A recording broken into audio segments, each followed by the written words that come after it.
ഹരിശ്രീ ഗണപതയേ നമ. അവിഘ്നമസ്തു. സദാശിവസമാരാധ്യം ശങ്കരാശിവമധ്യമാം അസ്മദാചാര്യപര്യന്തം വന്ദേ ഗുരുപരമ്പരാം. ഓം ശ്രീ ഗുരുഭ്യോ നമ. ശ്രീരാമചന്ദ്രന്റെ രഥം കണ്ണിൽ നിന്നും മറഞ്ഞപ്പോൾ ദശരഥ മഹാരാജാവിനും അയോധ്യാവാസികൾക്കും ഉണ്ടായ അളവറ്റ ദുഃഖമാണ് തുടർന്നു വരുന്ന ഭാഗങ്ങളിൽ വർണ്ണിക്കുന്നത്. രാജീവലോചനൻ ദൂരെ മറഞ്ഞപ്പോൾ രാജാവു മോഹിച്ചു വീണിതു ഭൂതലേ. സ്ത്രീ ബാലവൃദ്ധാവധി പുരവാസികൾ താപം മുഴുത്തു വിലപിച്ചു പിന്നാലെ. തിഷ്ട തിഷ്ട പ്രഭോ രാമാദയാനിധേ, ദൃഷ്ടിക്കമൃതമായൊരു തിരുമേനി കാണാകിലെങ്ങനെ ഞങ്ങൾ പൊറുക്കുന്നു. പ്രാണനോ പോയിതല്ലോ വിധി ദൈവമേ. ഇത്തരം ചൊല്ലി പ്രലപിച്ചു സർവരും സത്വരം തേരിൻ പിറകെ നടകൊണ്ടാർ. രാജീവലോചനൻ, താമര ഇതൾ പോലുള്ള കണ്ണുകളോടുകൂടിയവൻ, മോഹിച്ച് മോഹാലസ്യപ്പെട്ട്. ഭൂതലേ, ഭൂമിയിൽ. സ്ത്രീ ബാലവൃദ്ധാവധി, സ്ത്രീകളും ബാലന്മാരും വൃദ്ധന്മാരും വരെ, അയോധ്യാവാസികൾ മുഴുവനും. താപം, ദുഃഖം. തിഷ്ട, നിൽക്കൂ. തിഷ്ട തിഷ്ട, നിൽക്കൂ നിൽക്കൂ. ദയാനിധി, കാരുണ്യശീലൻ. ദൃഷ്ടി, നോട്ടം. പ്രലപിക്കുക, അർത്ഥമില്ലാതെ പലതും പറഞ്ഞു കരയുക. പൊറുക്കുക, സഹിക്കുക. സത്വരം, പെട്ടെന്ന്. രാജീവലോചനനായ ശ്രീരാമചന്ദ്രൻ കണ്ണിൽ നിന്നും മറഞ്ഞപ്പോൾ ദശരഥ മഹാരാജാവ് ബോധം കെട്ട് നിലത്തു വീണു.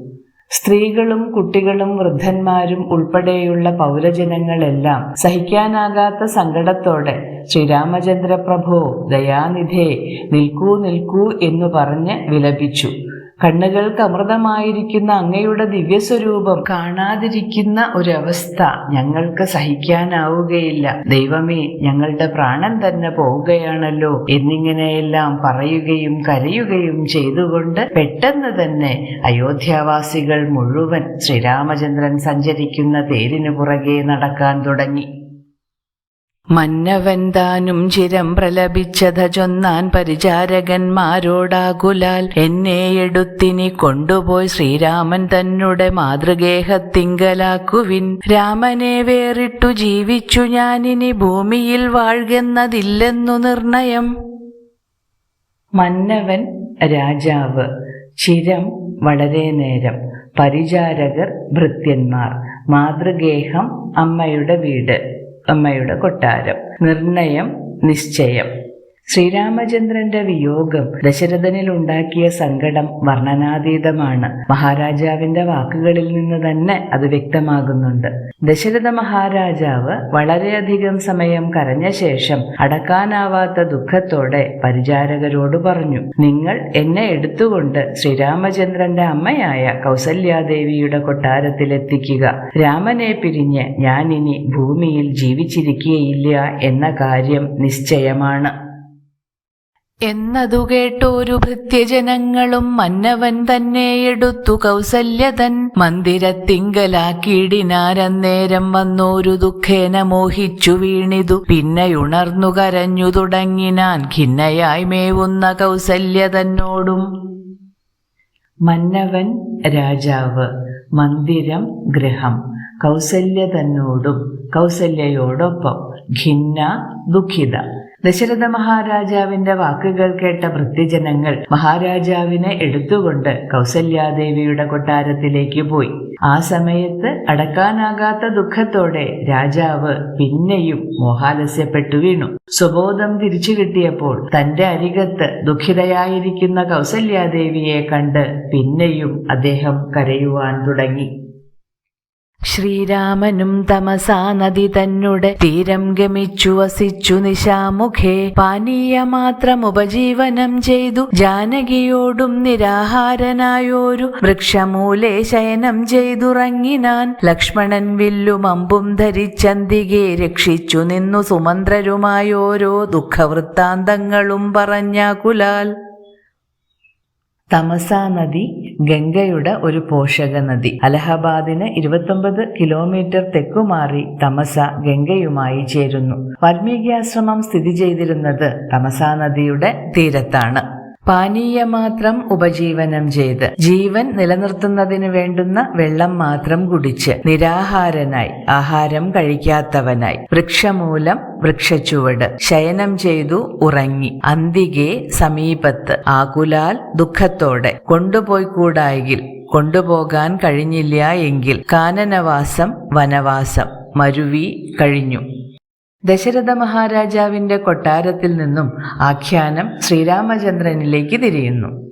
വ്രതശുദ്ധിയോടെ ശ്രീരാമചന്ദ്രൻ പാലിക്കുന്ന ജീവിത രീതിയാണ് ഈ ഭാഗത്ത് വർണ്ണിക്കുന്നത്. സന്ധ്യയോടെ തമസാതീരത്ത് എത്തിച്ചേർന്ന ശ്രീരാമചന്ദ്രൻ അന്നത്തെ ദിവസം അവിടെ താമസിച്ചു. വെറും ജലം മാത്രം പാനം ചെയ്തുകൊണ്ട് തികച്ചും നിരാഹാരനായി സീതാദേവിയോടൊന്നിച്ച് ഒരു വൃക്ഷച്ചുവട്ടിൽ കിടന്നുറങ്ങി. ലക്ഷ്മണകുമാരൻ വില്ലും അമ്പും ധരിച്ച് സീതാരാമന്മാർക്ക് സമീപം സുമന്ത്രരുമായി ഓരോരോ ദുഃഖവൃത്താന്തങ്ങൾ പറഞ്ഞ് കാവൽ നിന്നു.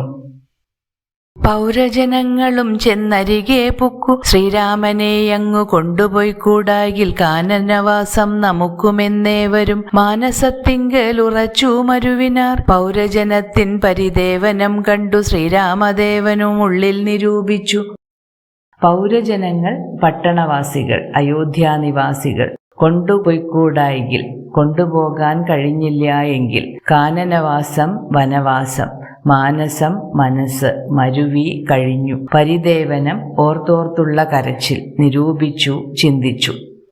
ശ്രീരാമചന്ദ്രനെ അയോധ്യയിലേക്ക് തിരികെ കൊണ്ടുപോകാൻ കഴിഞ്ഞില്ലെങ്കിൽ നമുക്കും ശ്രീരാമനോടൊപ്പം വനത്തിൽ കഴിയാമെന്ന് മനസ്സിൽ ചിന്തിച്ചുറപ്പിച്ച് പൗരജനങ്ങൾ ശ്രീരാമചന്ദ്രന്റെ സവിധത്തിൽ തന്നെ രാത്രി കഴിച്ചുകൂട്ടി. പൗരജനങ്ങളുടെ കരച്ചിലും പറച്ചിലും കേട്ട ശ്രീരാമചന്ദ്രൻ മനസ്സിൽ ഇപ്രകാരം ചിന്തിച്ചു.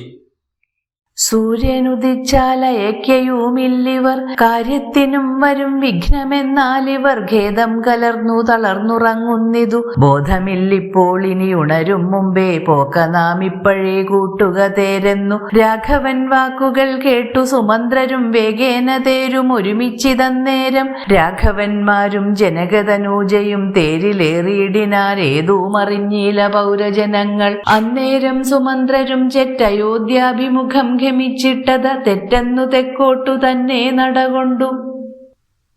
വിഘ്നം തടസ്സം, ഖേദം ദുഃഖം, കൂട്ടുക തേര്, തേര് കൂട്ടുക, തേരൊരുക്കുക.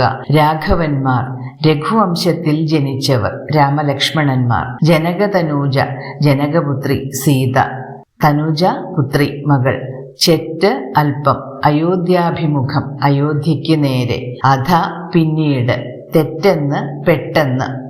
അടുത്ത ദിവസം പ്രഭാതത്തിൽ സൂര്യൻ ഉദിച്ചാൽ ഈ അയോധ്യാവാസികൾ എന്നെ പോകാൻ അനുവദിക്കുകയില്ല. അപ്പോൾ എന്റെ കാര്യങ്ങൾക്കെല്ലാം തടസ്സം നേരിടും. ഇപ്പോൾ ദുഃഖിതരായ ഇവർ ബോധമില്ലാതെ തളർന്നുറങ്ങുകയാണ്. ഇവർ ഉണരുന്നതിനു മുമ്പേ ഇവിടം വിട്ടു പോകണം. അതിനുവേണ്ടി രഥം ഒരുക്കുക എന്ന് രാഘവൻ പറഞ്ഞപ്പോൾ സുമന്ത്രർ വേഗത്തിൽ രഥം തയ്യാറാക്കി. രാമലക്ഷ്മണന്മാരും സീതയും രഥത്തിൽ കയറി. ഈ കാര്യങ്ങളൊന്നും തന്നെ പൗരജനങ്ങൾ ആരും അറിഞ്ഞില്ല. അയോധ്യാപുരിക്ക് നേരെ അല്പം നടന്നതിന് ശേഷം തെക്കോട്ട് നടന്നാണ് രാമലക്ഷ്മണന്മാരും സീതാദേവിയും രഥത്തിൽ കയറി യാത്രയാരംഭിച്ചത്. ചുറ്റും കിടന്ന പുരവാസികളെല്ലാം പിറ്റെന്നാൾ തങ്ങൾ ഉണർന്നു നോക്കും നേരം കണ്ടീല രാമനെ എന്നു കരഞ്ഞതികുണ്ഠിതന്മാരായി പുരിപുക്കുമേവിനാർ. സീതാസമേതനാം രാമനെ സന്തതം ചേതസി ചിന്തിച്ചനുദിനം പുത്രമിത്രാദികളോടുമിട ചേർന്നു ചിത്തശുദ്ധ്യാവസിച്ചിടിനാരേവരും. പുരവാസികൾ പട്ടണവാസികൾ, അതികുണ്ഠിതന്മാർ ഏറ്റവും ദുഃഖിതർ. പുരി പട്ടണം അയോധ്യ, പുരിപുക്കു നഗരത്തിൽ പ്രവേശിച്ചു. സീതാസമേതൻ സീതയോടുകൂടിയവൻ, സന്തതം എല്ലായ്പ്പോഴും, ചേതസി മനസ്സിൽ, അനുദിനം ദിവസം തോറും, പുത്രമിത്രാദികളോടിടചേർന്ന് പുത്രന്മാരോടും ബന്ധുക്കളോടും ഒന്നിച്ച്, ചിത്തശുദ്ധ്യ മനഃശുദ്ധിയോടെ. ശ്രീരാമചന്ദ്രന്റെ ചുറ്റും കിടന്നുറങ്ങിയിരുന്ന പൗരജനങ്ങൾ അടുത്ത ദിവസം പ്രഭാതത്തിൽ ഉറക്കമുണർന്നു നോക്കിയപ്പോൾ ശ്രീരാമചന്ദ്രനെ കാണാത്തതിനാൽ കരഞ്ഞുകൊണ്ട് ഇച്ഛാഭംഗത്തോടെ അയോധ്യയിലേക്ക് മടങ്ങിപ്പോയി. അവർ സീതാസമേതനായ ശ്രീരാമനെ നിത്യവും മനസ്സിൽ ഓർത്തുകൊണ്ട് പുത്രമിത്രാദികളോടൊന്നിച്ച് ഹൃദയവിശുദ്ധിയോടെ കഴിഞ്ഞുകൂടി. മംഗലദേവതാ വല്ലഭൻ രാഘവൻ ഗംഗാതടംബുക്കു ജാനകി തന്നോടും മംഗലസ്നാനവും ചെയ്തു സഹാനുജം ശൃംഗിവേരാവിധൂരേ മരുവീടിനാൻ ദാശരഥിയും വിദേഹതനൂജയും ശിംശിപാമൂലേ സുഖേന വാണിടിനാർ. മംഗലദേവതാ വല്ലഭൻ, മഹാലക്ഷ്മിയുടെ ഭർത്താവ്. മംഗലദേവത മഹാലക്ഷ്മി. ഗംഗാതടം ഗംഗാതീരം. മംഗലസ്നാനം പുണ്യസ്നാനം. സ്നാനം കുളി. സഹാനുജം അനുജനോടുകൂടി. ശൃംഗിവേരാവിദൂരെ. ശൃംഗിവേര അവിദൂരെ. ശൃംഗിവേര എന്ന ദേശത്തിന് അധികം ദൂരത്തല്ലാതെ. ശൃംഗിവേരം നിഷാദരാജാവായ ഗുഹന്റെ പ്രദേശമാണ്. മരുവി താമസിച്ചു. ദാശരഥി ദശരഥപുത്രൻ ശ്രീരാമചന്ദ്രൻ. വിദേഹതനൂജ വിദേഹരാജാവിന്റെ മകൾ സീത. ശിംശിപാമൂലെ ശിംശിപാ വൃക്ഷച്ചുവട്ടിൽ. ശിംശിപ ഇരുവുൾമരം. അശോകവൃക്ഷത്തിന്റെ കുടുംബത്തിൽപ്പെടുന്ന ഒരുതരം വൃക്ഷമാണ് ശിംശിപ.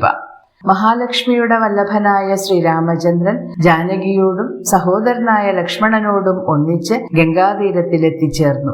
തുടർന്ന് ശൃംഗിവേര എന്ന പ്രദേശത്തിന് സമീപത്തെത്തി. അവിടെ കണ്ട ഒരു ശിംശിപാവൃക്ഷത്തിന്റെ ചുവട്ടിൽ അന്നത്തെ രാത്രി സസുഖം താമസിച്ചു.